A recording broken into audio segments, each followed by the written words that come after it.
जय श्री कृष्ण। आषाढ़ मास के शुक्ल पक्ष में जो एकादशी होती है उसे देवशयनी एकादशी कहा जाता है। तो भक्तों, आइए हम एकादशी की व्रत कथा का आरंभ करते हैं। एक समय भगवान श्री कृष्ण धर्मात्मा राजा युधिष्ठिर से बोले कि आषाढ़ मास के शुक्ल पक्ष की एकादशी का नाम देवशयनी एकादशी है। ब्रह्मा जी ने नारद जी से कहा था कि आज के दिन भगवान विष्णु को शयन कराया जाता है। कार्तिक शुक्ल एकादशी को भगवान जागते हैं। इस अवधि को चतुर्मास भी कहा जाता है और बहुत से साधु, संत, सन्यासी, ब्रह्मचारी व भक्त लोग इस चतुर्मास में एक समय खाकर अथवा फलाहार लेकर भगवान का व्रत करते हैं। जो मनुष्य ब्रह्मचर्य का पालन करते हुए चतुर्मास के व्रत को करते हैं वो तो भगवान को अत्यंत प्रिय हैं। शिवलोक में उनकी पूजा की जाती है। सभी देवता उन्हें नमस्कार करते हैं। इसमें ब्राह्मणों को भोजन कराना, दक्षिणा दे प्रसन्न करना, बहुत से ऐसे कार्य हैं जो भगवान को अत्यंत प्रिय हैं। उनमें से कुछ इस प्रकार हैं, जैसे चतुर्मास में लगाई गई तुलसी भूमि में अथवा गमले में बहुत ही फल देने वाली होती है, क्योंकि वो इस समय बहुत अच्छे से फलती फूलती है। उससे लगकर आने वाली हवा यमदूतों को भी भगा देती है। चतुर्मास में हल्दी के दान से गौरी शंकर भगवान प्रसन्न होते हैं।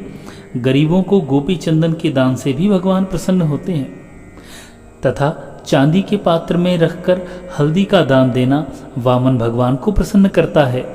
ऐसे अनेक अनेक दान पुण्य हैं जिसके द्वारा चतुर्मास में भगवान को प्रसन्न किया जाता है।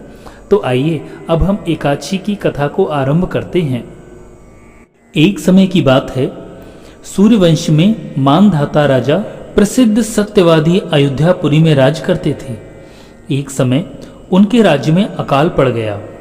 प्रजा दुखी होकर भूख से मरने लगी। हवन आदि शुभ कर्म बंद हो गए। राजा को बहुत कष्ट रहने लगा। इसी चिंता में वह वन में एक दिन अकेले ही चल पड़े। वन में अंगार ऋषि के आश्रम में जाकर उन्होंने ऋषि को प्रणाम किया और उनके चरणों में बैठकर उनसे कहने लगे कि हे महर्षि, राजा के पापों से प्रजा को दुख मिलता है और मैंने अपने जीवन में किसी प्रकार का कोई पाप ही नहीं किया है। आप तो दिव्य दृष्टि वाले हो, भगवत भक्त हो। कृपया देखकर मुझे यह बताओ कि यह अकाल आखिर क्यों पड़ गया। तब उन अंगरा ऋषि ने राजन से कहा कि हे राजन, सतयुग में ब्राह्मणों का वेद पढ़ना और तपस्या करना ही धर्म है, परंतु आपके राज्य में आजकल एक शूद्र तपस्या कर रहा है। शूद्र को मारने से यह दोष दूर हो जाएगा। मानो ऋषि राजा की परीक्षा लेना चाह रहे थे। प्रजा सुखी हो जाएगी। मानधाता बोले कि मैं उस निरपराध तपस्या करने वाले शूद्र को क्यों मारूं? अरे वो तो भगवान की भक्ति कर रहा है। ना ऋषि, मुझसे यह पाप नहीं हो पाएगा।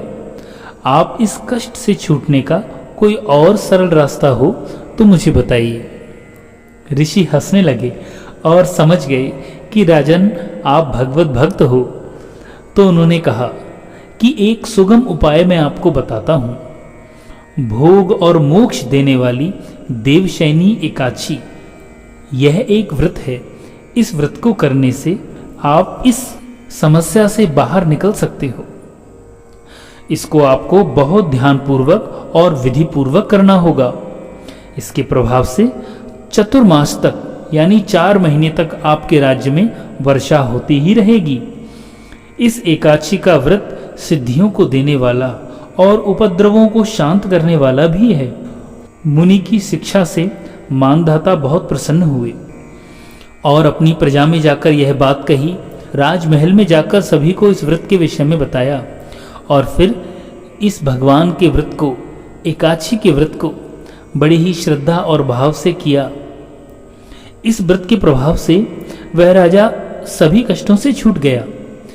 इसका महात्मा पढ़ने या सुनने से भी अकाल मृत्यु का भय दूर हो जाता है। फिर यह तो बहुत छोटी बात थी। जैसे ही राजा ने इस व्रत को संपन्न किया और भगवान से प्रार्थना की, भगवान अत्यंत प्रसन्न हो गए और भगवान ने उनके राज्य में वर्षा कर दी, जिससे अकाल की समस्या दूर हो गई और किसी निर्दोष जीव की हत्या का भी पाप राजा को नहीं लगा।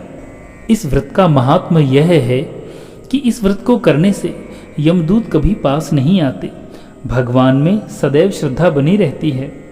एकादशी के व्रत करने वालों को अपने कंठ में तुलसी अवश्य धारण करनी चाहिए, जिससे वो नित्य निरंतर सदैव भगवान के प्रिय बने रहें। इस दिन भोजन में फलाहार का ही आहार लेना चाहिए। जय श्री कृष्ण।